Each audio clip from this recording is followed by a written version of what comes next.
I know what it means to have an absent parent. My father wasn't in the house when I was growing up.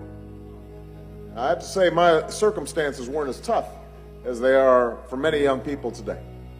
Because even though my father left us when I was 2 years old, and I only knew him by the letters he wrote and the stories my family told, I was growing up in Hawaii. Hawaii is not quite as tough as the South Side. I'm just telling the truth. And I had two wonderful grandparents to help my mother. Grandparents from Kansas who poured everything they had into me, helping my mother to raise my sister and me.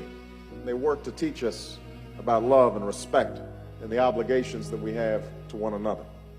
And I have to admit, I messed up more often than I should have, but I got plenty of second chances. And even though we didn't have a lot of money, I had love and an education, scholarships that gave me the opportunity to go to some of the best schools in the country. See, a lot of children don't get those chances. There's no margin for error in the lives of so many of our children. They've got to have everything going for them. They've got to have mama rooting for them, but they've got to have daddy rooting for them too. I understand my story is different, but I know the toll that being a single parent took on my mother. How she struggled at times to pay the bills. How she was embarrassed sometimes to go to the store with food stamps because she wanted to make sure that we had enough to eat. How she struggled to give us the things that other kids had. Sometimes I'd come back home, children don't always think about things the right way, and I'd complain about how Johnny had this or Jimmy had that. And I can only imagine how that made her feel. She struggled to play all the roles that both parents are supposed to play. She had to be the disciplinarian all the time. And I know the toll it took on me not having a father in the house. The hole in your heart when you don't have a male figure in the home that can guide you and lead you and set a good example for you. So I resolved many years ago that it was my obligation to break the cycle. That if I could do anything in life, I would be a good father to my children.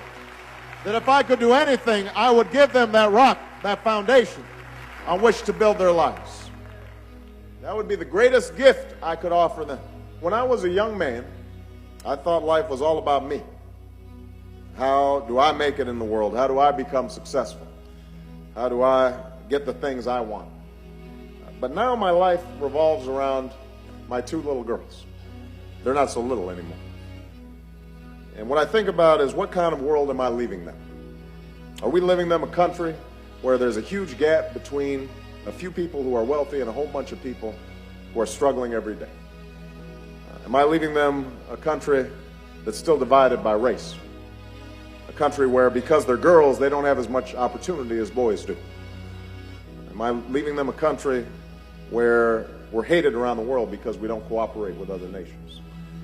Or are we leaving them a country that's in grave danger because of what's happening to the planet? And what I've realized is that life doesn't count for much unless you're willing to do your small part to leave our children, all of our children, a better world. Even if it's difficult, even if the work seems great, even if we don't get very far in our lifetime. That's our responsibility as fathers and as parents, to try, to hope.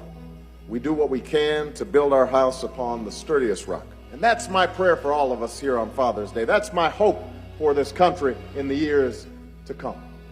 And I hope that all of you feel that same faith, that same possibility that I do. Because if we rise up, if we have faith in the Lord, if we're working hard, if we do what we must do as fathers and as mothers, as grandfathers and grandmothers, if we're looking after our children, then I promise you, better days are ahead. God's going to lead us in a bright direction. God is going to lead us in a better direction. God bless you all. Thank you, Apostolic. I appreciate you. Thank you.